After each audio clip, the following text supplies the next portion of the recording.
नमस्कार, मैं मनीष आज आपके बीच हूँ और पुनः मैं आपको दुर्गा पूजा की हार्दिक बधाई, शुभकामना और बेटियों के प्रति जो आप एक नज़रिया रखते हैं, जो माता दुर्गा के नाम पर आप एक बेहतर स्वरूप में बेटियों को देखना चाहते हैं, समझना चाहते हैं, एडवर्टाइजमेंट करते हैं, फ़ोटो पोस्ट करते हैं, लेकिन एक पिता एक ऐसा भी है जो अपनी बेटी को लेकर लगातार लगभग 7 महीने 8 महीने से अब 8वां महीना होने जा रहा है, 16 को 8 महीना हो जाएगा और 8 महीने से अपने बेटी की खोज के लिए तबाह है, परेशान है। और आज इसलिए मैं इस बात को रख रहा हूँ कि हर एक दिन उस व्यक्ति का एक पोस्ट मेरे पास आ जाता है, एक दो वॉइस ओवर आ जाता है।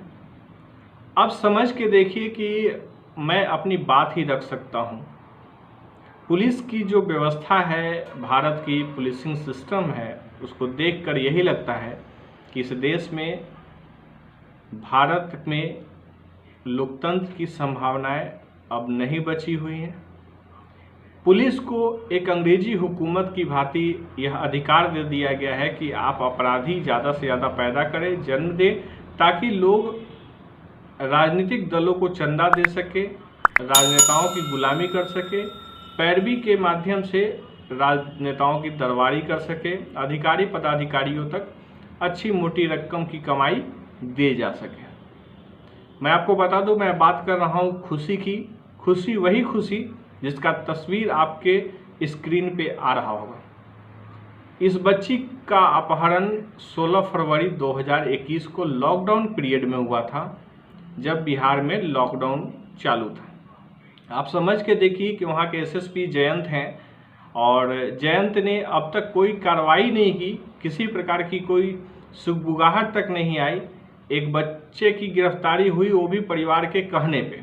उनके पिता राजन शाह कई बार आत्महत्या की कोशिश कर चुके हैं। जिलाधिकारी हर बार 1 महीने का टाइम ले लेते हैं और जिलाधिकारी की 420 ही कहेंगे कि झूठ बोलने में प्रांगत है और वो दिन रात अपनी अलर बलर स्टेटमेंटों से परिवार को गुमराह करते हैं। वहीं पुलिस अधीक्षक यानी वरीय पुलिस अधीक्षक जो जयकांत हैं, उन्होंने स्पष्ट कह दिया था, मैं कई बार वीडियो में भी कहा हूँ कि उनके माता पिता को कह दिया था कि बच्ची खूबसूरत है, कोई पोसने पालने के लिए ले गया होगा। और वही स्टेटमेंट बिहार के उप मुख्यमंत्री, महिला उप मुख्यमंत्री जो है, उन्होंने भी दिया जयकांत से बात करने के बाद, और कहा कि निश्चिंत होकर जाइए, कोई पोस पाल रहा होगा, अच्छा भविष्य हो जाएगा, आप लोग गरीब हैं, कोई दिक्कत नहीं है। अब समझ के देखिए कि आप ऐसे देश में रहते हैं जहां आज माता दुर्गा की पूजा हो रही है, बेटियों के लिए एक अलग भाव आज आपके घरों में है। हर एक लोग आज बेटियों को खाना खिलाने के लिए व्यस्त हैं। आप कुमारी कन्याओं का पूजा करते हैं, उनके प्रति श्रद्धा सुमन और एक अपना व्यवहारिक जो संस्कार दिखाता है सनातन धर्म, उसको आप निभाने का प्रयास करते हैं। आप अपने बच्चियों में या दूसरी की बच्चियों में भी एक प्रेम स्नेह का भाव देखते हैं, लेकिन क्या यह खुशी के साथ भी लागू होना चाहिए कि नहीं चाहिए?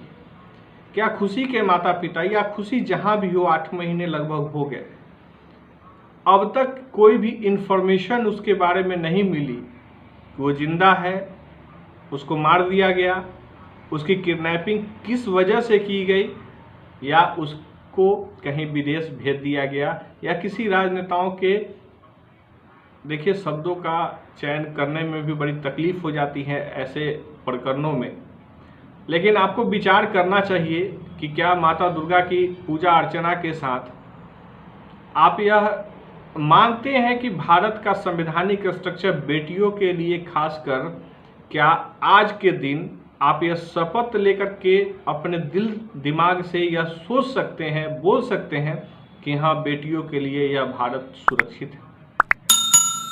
देखिए, हर बात का जवाब यह नहीं होता कि आप पाकिस्तान चले जाइए। अगर आपके अंदर कमी है और जिसको लेकर अब तक अगर आप भारत के अंदर कोई बच्ची गायब हो जाए और उसकी खोजबीन आप करने में असक्षम है तो बड़े दुर्भाग्य की बात है। मैं इस केस में बहुत चीज़ें स्टडी कर रहा हूँ, देख रहा हूँ, मेरे जो सूत्र हैं वो भी बड़े स्तर पे काम कर रहे हैं और एक बड़ा रैकेट इसमें वर्क कर रहा है, जिसमें आप देख लीजिए कि ये केस को आप अगर मिलाएंगे तो बहुत सारे पदाधिकारी, IAS IPS, बड़े बड़े राजनेता इसमें फंसेंगे। बेटियों को लेकर के बहुत ज़्यादा सिंसियरिटी है, खास करके तिरहुत क्षेत्र में। हर जगह की घटना इसी प्रकार से होगी, लेकिन तिरहुत क्षेत्र में लड़कियां ज़्यादा गायब हो रही हैं और बड़े स्तर पे इनका व्यापारीकरण भी किया जाता है। बड़े बड़े टैंकरों में इनको बाहर सप्लाई किया जाता है। अब देखिए, मैं यह नहीं कहता कि खुशी के साथ क्या हुआ नहीं हुआ, मुझे उसकी जानकारी नहीं है। मैं इंक्वायरी का एक सेटअप जो मेरे इंक्वायरी में शामिल आया, लोग कहते हैं कि इस फेरा में मत पड़िए, नहीं तो ज़िंदगी से हाथ धोना पड़ सकता है। लोग बड़े स्तरों पे इसमें ब्यूरोक्रेट्स शामिल है, राजनेता शामिल है, आपका संविधान और पूरा सिस्टम शामिल है। अगर शामिल नहीं होता तो इतना आसान नहीं था कि परिंदा भी पर मार सके। अब तक 8वें महीने कंप्लीट होने को है। आज 14 तारीख है, 14 अक्टूबर, और कल 15, यानी कि पूरी 8 महीना का सफ़र तय हो जाएगा। यानी बेटियां आपके यहाँ सुरक्षित हैं, इसकी गारंटी खुद आप नहीं दे पाइए। आपके घरों से अगर किसी बेटी को उठा लिया जाएगा तो आप तड़पते रह जाएंगे, बिलबिलाते रह जाएंगे, कोई सुनने वाला नहीं।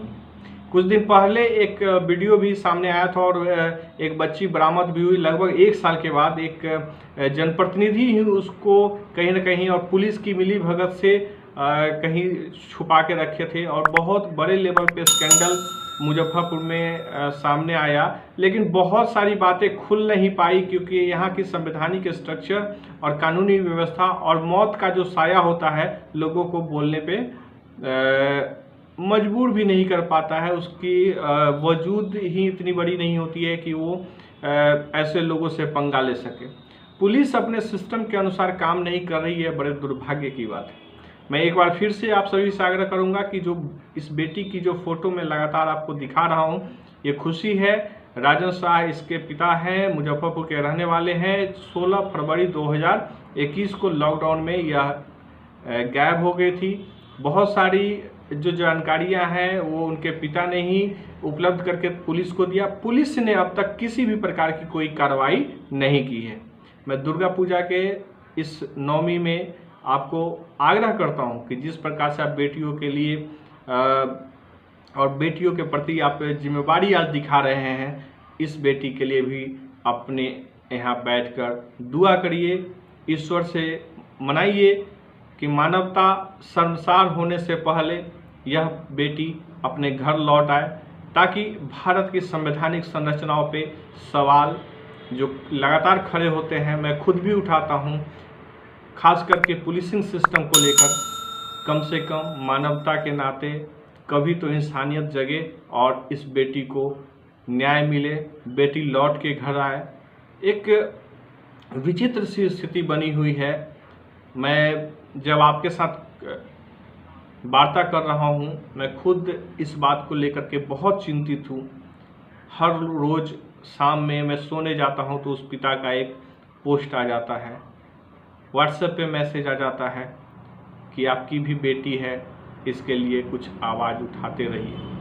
हर रोज़ मैं लिखता हूं, पढ़ता हूं, सब कुछ करता हूं, फिर भी वो पिता डेली एक उम्मीद के साथ ऐसे मुझे मैसेज करता है जैसे मेरे हाथ में ही सब कुछ सिस्टम। बहुत बहुत शुक्रिया आप सभी का, बहुत बहुत धन्यवाद। ईश्वर से आग्रह करिए कि यह बेटी जल्द प्राप्त हो। आपको इस पे या किसी भी प्रकार की समस्या के लिए मुझसे संपर्क करना हो तो मेरा नंबर है 9471439247 पे संपर्क कर सकते हैं। व्हाट्सएप एवं टेलीग्राम नंबर इस पे है, एवं ahannews@gmail.com पे भी आप हमसे जुड़ सकते हैं। शुक्रिया, धन्यवाद।